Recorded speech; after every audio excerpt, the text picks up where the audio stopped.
In Merriden's past, a woman learns that saving the village does not always mean telling the truth. It may mean telling the right lie at the right time. The problem is that lies, once they work, tend to ask for repetition.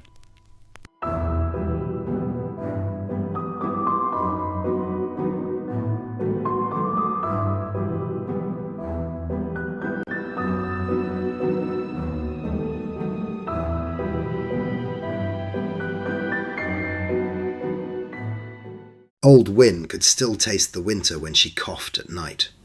The fire would burn low, the cottage would settle into its creaks, and the road would speak in its own way beyond the dark. It carried hooves, wheels, muttered incantations, and the kind of talk that never sounded dangerous until the harm was done. She thought back to the many seasons past, and the first winter after Geffroy Castle changed hands. Winn was not old back then. Folk knew her because they had reason to. She had helped with births and sat with the dying when the family could not. She did not regard herself as important, but she belonged in that village as much as every track and post. The first trouble came with a late-running cart from the south with a splintered axle. The driver swore he had felt a hand under the cart bed and that his boy had heard breathing beside the wheel. People scoffed, but a day later a mule refused to pass the ash trees, braying until its eyes rolled. The owner beat it, swearing he would never take that stretch again. By the end of the week, 2 households were claiming their milk had soured in the churn, and one man, drunk enough to be honest, said he'd seen a shape move between the hedgerow and the ditch, like a person on all fours. It might have been nothing, but the timing made it something else in people's minds. The old lord had recently died, and his son had not yet been seen. Branwen arrived on that same wind of change. She was young then and newly widowed, her husband put under the ground only a season after they wed. She had moved into a cottage near the green, but she did not come begging. She mended what she could, traded what she had, and kept her own counsel. Some found that admirable. Others found it unusual, because a woman alone is either pitied, pursued, or watched. Winn had liked her. She had knowledge of herbs, and she did not drape it in mystery. When Winn asked her once what she used for a chest rattle, Branwen had answered plainly, "Time if you can get it, and honey if you can afford it." There had been no posturing. Winn respected that. She also saw that Branwen's plain speaking could make her a target the moment anything went wrong. That moment came sooner than Winn expected. It was at the Settler's Arms, a now dead alewife's house that once served as a stopping place for men who did not want to reach the next village before dark. A couple of carters were arguing over whether the new lord was a hard man or not. A peddler said he'd heard Geffroy Castle wouldn't see travelling traders any longer. Someone laughed. Someone else spat. Then the talk moved to what people had seen on the road. A man with a scraped cheek said, "It's not right by the ash trees." Another eager voice said, "That widow lives close by, the one with the herb garden." Winn knew the looks in the room. People were relieved. A story with a person in it is always easier to believe than a story with only fear.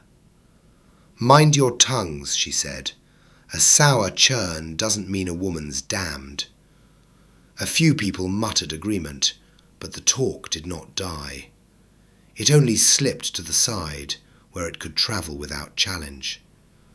That night, Winn told herself she would speak to Branwen in the morning, warn her to be careful, and to keep her head down until the village found a new fixation. When morning came, Branwen knew already. She had seen the looks too. She had heard the way greetings had turned cautious. "What are they saying?" Branwen asked Winn. "They're saying winter makes people stupid." Branwen was not fooled. Winter only shows what they are. "True enough," Winn replied. She detected Branwen's unease. That same day, Corvin Ashlow rode in. Winn knew of him before she met him. The warden of the forest was both liked and feared. He was a man who kept others alive by making decisions they did not always understand. Ashlow was said to be fair, but that did not mean kind. For him, necessity and cruelty often joined hands. He came to Winn's gate just after noon. "Winn," he said, as if they had spoken only the day before. "Warden." He glanced at the door behind her. "May we speak where ears aren't so quick?" Winn let him into her cottage and offered some ale, which he gladly accepted. "I'll not circle it," he said. "There's talk. Claims of something by the ash trees. I've had 2 men refuse to patrol that stretch after dark. I don't like it." His eyes stayed on her. "What do you know?" Winn kept her face still. "I know winter makes people see shapes in shadow." "Sometimes," Ashlow said. "Sometimes it helps them to see what they'd rather not." "I've walked that stretch," Winn said. "I've seen nothing that could not be explained by poor light and poorer drink." "And yet the stories gather," Ashlow replied. "And when they gather long enough, men do stupid things with knives."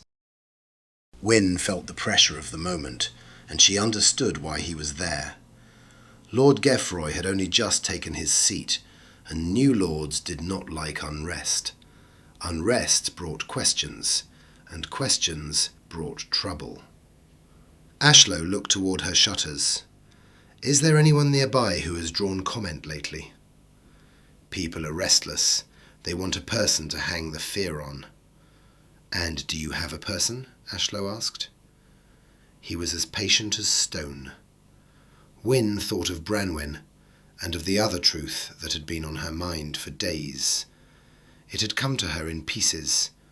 A girl from the castle's kitchens had stopped by Winn's place 2 nights earlier, claiming she needed salve for cracked hands.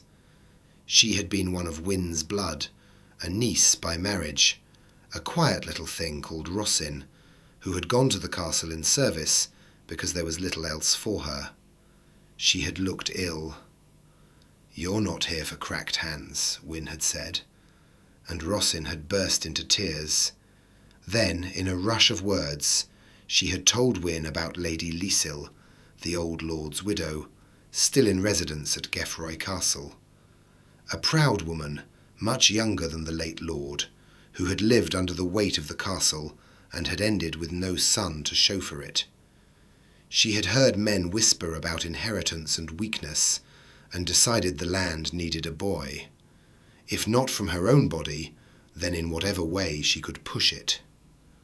"She's been meeting someone, a man from the south.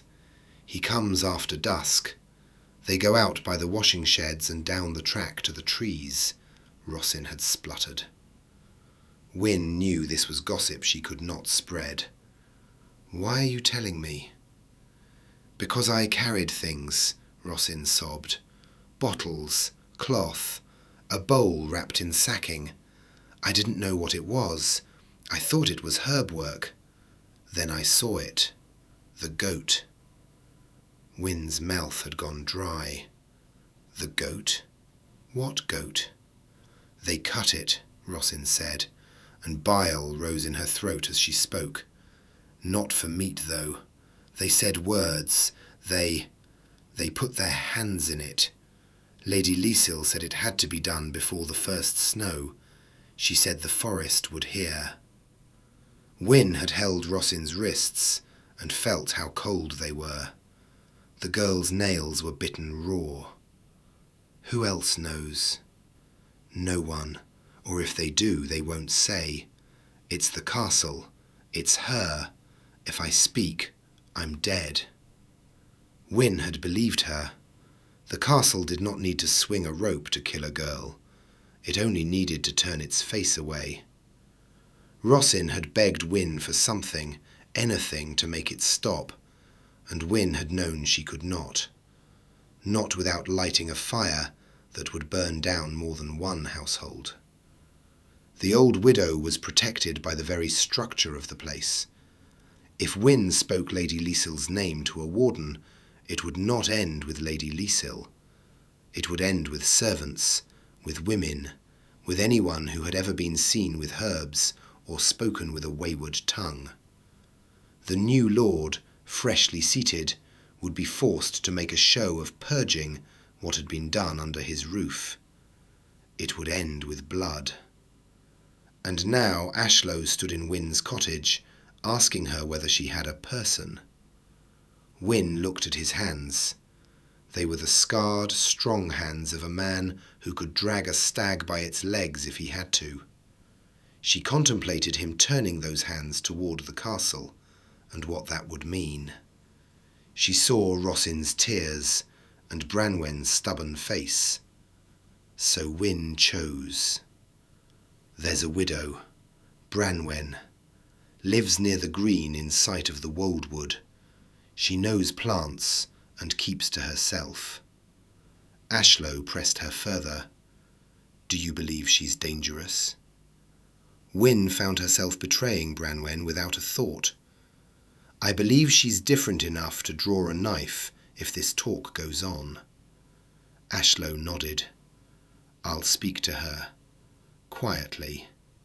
If there's nothing, I'll say so. If there's something, I'll have it out before it grows legs.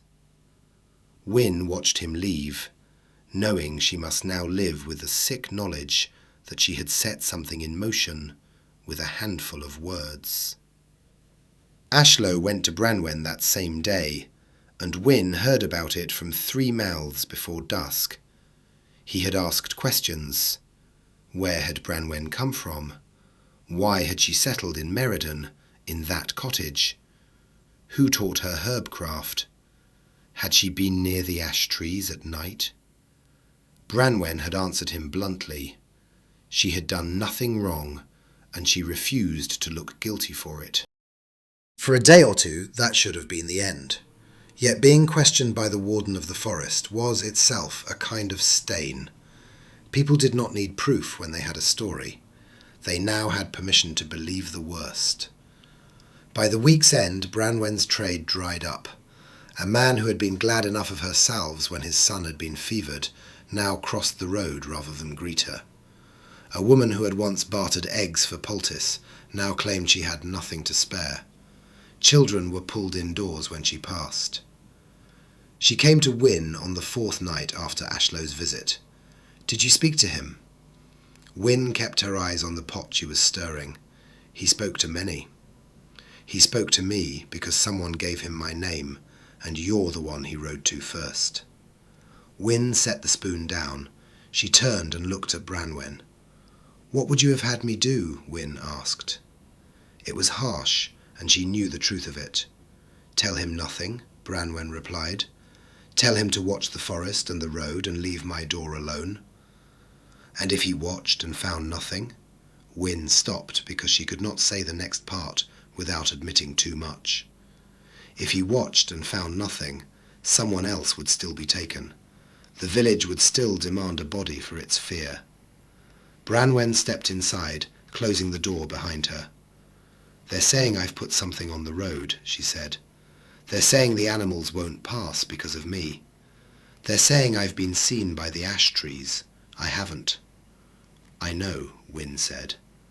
Branwen stared at her. Then why? Rossin, the goat, and Lady Liesl's desperate pride all weighed on Winn's mind. She knew how quickly blame could slide down from the castle's stone walls onto poorer roofs, and that a warden's attention could turn into a noose if pushed hard enough. I did what I thought would keep you alive, Winn said. Branwen's eyes flashed.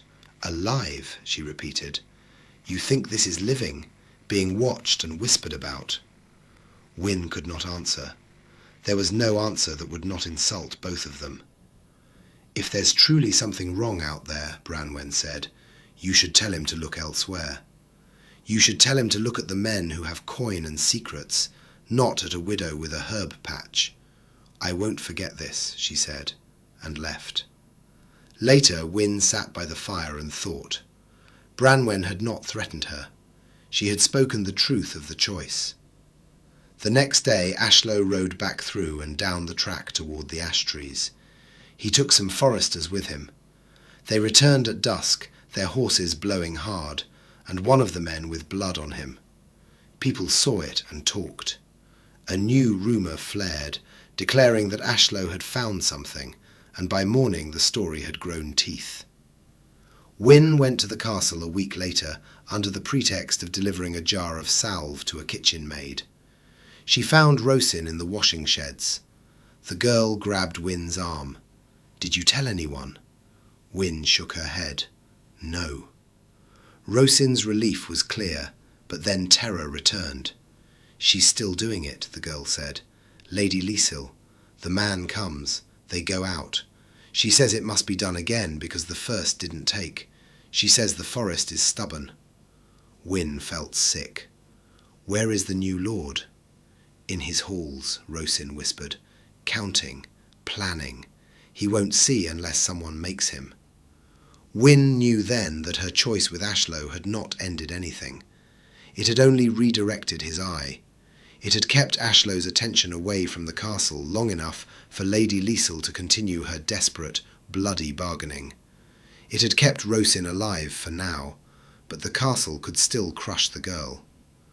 Winn left without speaking to anyone else. She did not go to Ashlow, the steward, or the new lord. She went home and tried to live with what she had done. Winter deepened and the road froze hard. The talk did not stop, but it changed and became less about the ash trees and more about Branwen. People always preferred the story that let them stand on the right side of things. Branwen grew leaner from hunger and strain. She walked warily, expecting someone to come from behind her every time she ventured out. She began to keep a knife visible at her belt. Ashlow came to Winn once more. He stood at her gate. The talk is cooling, he said. It will, Winn replied. It always does when something else catches their tongues. He looked at her for a moment. She's strong, he said, and Winn knew he meant Branwen. She has to be now, Winn answered. Ashlow lowered his voice. I've found nothing by the ash trees, nothing that justifies half of what's being said, but I found signs of slaughter in the forest. He looked around. You were right to steer me to a person they could look at. It kept them from looking into the trees with torches and panic. Winn kept her face still. If you say so. He nodded, satisfied. If anything else stirs, you'll come to me. Then he left. That was the moment that lodged in her like a splinter. The calm gratitude in Ashlow's voice, praising Winn for her wise and civic actions. She had been judged part of a sensible solution. When spring came, people found new grievances and new amusements.